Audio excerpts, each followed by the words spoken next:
It's not morally wrong that I don't want to pay for the groceries of a complete and total stranger who simply does not want to work.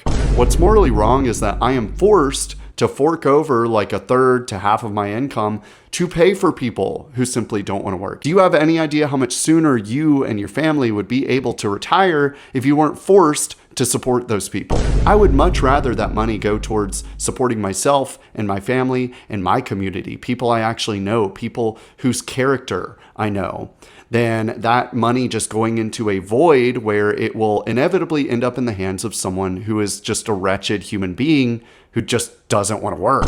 And the government enables that. Why am I forced to pay for that? Those people, not only are they not contributing to society, they actually take value away from society. Like, think of all of the bad areas that would suddenly be filled with affordable housing if they weren't filled with people who make those areas bad areas.